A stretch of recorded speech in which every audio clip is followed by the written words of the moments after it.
મહાશિવરાત્રિ આ ક્યાંય એક તહેવાર નથી. ના, આ તો એ રાત છે જ્યારે આત્માનું પરમાત્મા સાથે મિલન થાય છે. અને આજે આપણે એક એવી જબરદસ્ત કથા સાંભળવાના છે જે આપણને બતાવશે કે સાચી ભક્તિ શું છે અને એની તાકાત કેટલી છે. જો, આ ગાથા છે જેવી એક એવા ભક્તની જેને આખા સંસારે આખી દુનિયાએ ઠુકરાવી દીધો, પણ મહાદેવે એને અપનાવ્યો. ચલો આ કથાના ઊંડાણમાં ઉતરીએ અને સમજીએ કે એવું તો શું હતું એની ભક્તિમાં. ચાલો જરા એ દૃશ્યની કલ્પના કરીએ. મહાશિવરાત્રિની પવિત્ર રાત છે. આખું ગામ ઉત્સવ મનાવી રહ્યું છે. દીવાઓનો ઝળહળાટ છે. પણ એ જ સમયે આ કથાનો નાયક એ પોતાના જીવનના સૌથી ઘોર અંધકારમાં ડૂબેલો છે. એક જ રાત, પણ જાણે બે અલગ જ દુનિયા. તમે જુઓ, એક બાજુ ગામ છે જ્યાં મંદિરોમાં ઘંટડીઓનો નાદ ગુંજી રહ્યો છે, ધૂપ-દીપની મહેક છે, લોકોએ નવા નવા કપડાં પહેર્યા છે. અને બીજી બાજુ છે દીનબંધુ. એની પાસે શું છે? બસ એક તૂટેલું હૃદય, આંખોમાં ખારા આંસુઓનો દરિયો અને શરીર પર ફાટેલા તૂટેલા કપડાં. કેટલો મોટો તફાવત! આપણા નાયકનું નામ દીનબંધુ. નામનો અર્થ થાય ગરીબોનો મિત્ર. પણ વિડંબણા તો જુઓ, એનો પોતાનો કોઈ મિત્ર નહોતો, કોઈ સહારો નહોતો. ગરીબ, અનાથ અને આખા સમાજે એને તિરસ્કારી દીધો હતો. ગામની બહાર એક તૂટેલી ફૂટેલી ઝૂંપડીમાં એ રહેતો હતો. અને એના સાથી કોણ હતા ખબર છે? ભૂખ અને અપમાન. બસ. પણ એની તકલીફ ખાલી ગરીબીની નહોતી. ના, એનાથી પણ મોટી પીડા હતી. એ પીડા હતી સમાજ તરફથી મળતા સતત અપમાનની, એ ક્રૂર તિરસ્કારની, જેને રોજ સહેવી પડતી હતી. લોકો એને જોતા જ મોઢું ફેરવી લેતા. એના પર કેવા શબ્દો ફેંકવામાં આવતા? અપશુકનિયાળ. કોઈક બોલી દેતું, અરે રે, સવારમાં આનું મોઢું જોયું, દિવસ કેવો જશે. બસ આ જ રીતે એને મનહૂસ પણ કહેવામાં આવતો. લોકો જાણે એવું માનતા હતા કે એને જોવાથી જ એમનો દિવસ ખરાબ થઈ જશે. કેવી માનસિકતા! અને આ બધાથી પણ ઊંડો ઘા હતો એની જાતિનો. એને નીચ જાતિનો કહીને, અપવિત્ર ગણીને મંદિરોમાંથી, સારા નરસા પ્રસંગોમાંથી બધેથી ધૂતકારી કાઢવામાં આવતો હતો. અને આ બધું ખાલી શબ્દો સુધી નહોતું. ના, અત્યાચાર તો શારીરિક પણ હતો.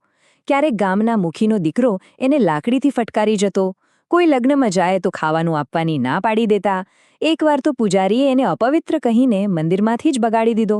અને ઘણીવાર તો કોઈ કારણ વગર જ એને માર પડતો. રાતના અંધારામાં એ પોતાની ઝૂંપડીની બહાર એકલો બેસીને રડતો અને આકાશ તરફ જોઈને પૂછતો, હે મહાદેવ, તે મને બનાવ્યો જ કેમ? શું મારો જન્મ બસ આ જ રીતે માર ખાવા અને ધિક્કાર સહન કરવા માટે થયો છે? આ એક એવો સવાલ હતો જેનો કોઈ જવાબ એની પાસે નહોતો. પણ મહાશિવરાત્રિની એ જ રાતે કંઈક બદલાયું. એના તૂટેલા હૃદયમાં ક્યાંકથી આશાનું એક નાનકડું કિરણ ફૂટ્યું. આ એની ભક્તિની જ તાકાત હતી, જે એને સીધી મહાદેવના દરવાજે ખેંચી ગઈ. હવે તમે જ વિચારો, એની પાસે મહાદેવને અર્પણ કરવા માટે શું હતું? ફૂલ નહોતા, દૂધ નહોતું, બિલપત્ર પણ નહોતા. હતું તો બસ એક તૂટેલું હૃદય. અને છતાં એને મનમાં ભક્તિની એક એવી તીવ્ર ઈચ્છા જાગી કે એણે નક્કી કરી લીધું કે મારે મંદિરે જવું જ છે. ભલે ફરી અપમાન મળે, ભલે લોકો ધક્કા મારે, પણ આજે તો મારા ભગવાન સુધી પહોંચવું જ છે. અને અહીંથી આખી કથા એક એવા વળાંક પર આવે છે જે ખરેખર હૃદયસ્પર્શી છે. દીનબંધુ મંદિરે પહોંચે છે અને એ પોતાની સૌથી અનોખી ભેટ, સૌથી પવિત્ર અર્પણ તૈયાર કરે છે. એ છે એના આંસુઓનો અભિષેક. મંદિરનું દ્રશ્ય કેવું હતું? ભક્તોની ભીડ, ચારે બાજુ મંત્રોનો જાપ, કોઈ દૂધ ચડાવે, કોઈ ફૂલ, કોઈ મીઠાઈઓ. એકદમ ભવ્ય માહોલ. અને આ બધાની વચ્ચે દીનબંધુ એક ખૂણામાં, જાણે કોઈ એને જોઈ જ ના રહ્યું હોય, ચૂપચાપ ઘૂંટણીએ બેઠો હતો. એના હોઠ તો બંધ હતા, પણ એનું હૃદય પોકારી રહ્યું હતું. એ મનોમન કહી રહ્યો હતો, હે મારા ભોળાનાથ, મારી પાસે અર્પણ કરવા જેવું કંઈ નથી. આજે મારા આ આંસુ એ જ મારો અભિષેક છે. અને મારું આ તૂટેલું હૃદય એ જ મારું બેલપત્ર છે. આનાથી વધારે શુદ્ધ અને નિસ્વાર્થ પ્રાર્થના કઈ હોઈ શકે? અને બસ એ ધ્રુસકે રડવા લાગ્યો. એના આંસુઓ જાણે એની આખી જિંદગીની પીડા, એનું બધું જ અપમાન, એનું બધું જ દુઃખ લઈને શિવલિંગ પર વરસી રહ્યા હતા. એની દરેક સિસકી જાણે મહાદેવને સીધો પોકાર કરી રહી હતી. અને હવે કથા પૃથ્વી પરથી સીધી પહોંચે છે કૈલાશ પર, કારણ કે દીનબંધુની એ શુદ્ધ ભક્તિનો પોકાર એટલો શક્તિશાળી હતો કે એણી છેક દેવોને પણ વિચલિત કરી દીધા. તો કૈલાશ પર શું થયું? સૌથી પહેલાં તો દીનબંધુનો એક કરુણ પોકાર માતા પાર્વતીના કાને પડ્યો અને એમનું હૃદય દ્રવી ઉઠ્યું.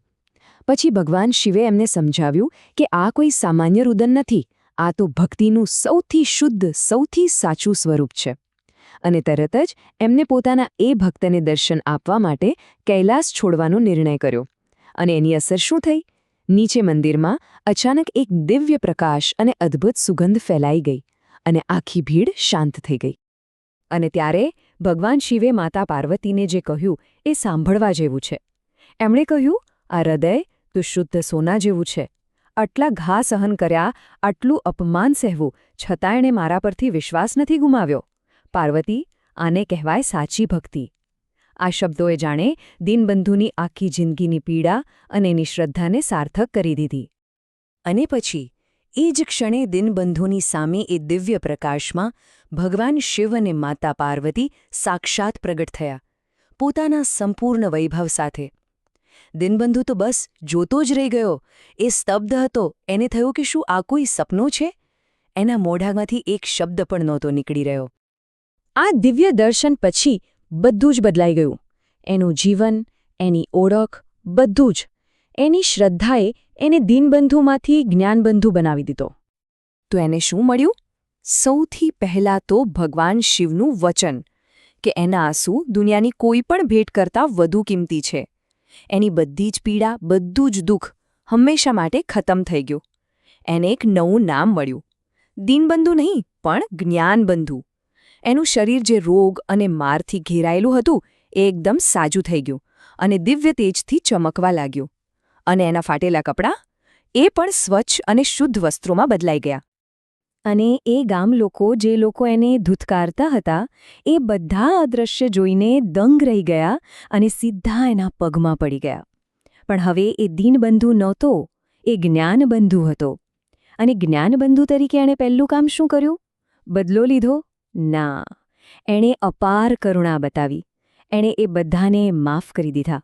કેમ કે હવે એને લોકોનો અત્યાચાર નહીં, પણ એમનું અજ્ઞાન દેખાઈ રહ્યું હતું. તો આ કથાના અંતે એક સવાલ આપણા મનમાં પણ ઊભો થાય છે કે સાચી ભક્તિ આખરે છે શું? શું એ મંદિરોમાં ચડાવાતી મોંઘી ભેટ સોગાદોમાં છે? કે પછી એ એક શુદ્ધ, શ્રદ્ધાળુ અને તૂટેલા હૃદયની પોકારમાં છે? કદાચ આનો સાચો જવાબ દીનબંધુના આંસુઓમાં જ છુપાયેલો છે, ખરું ને?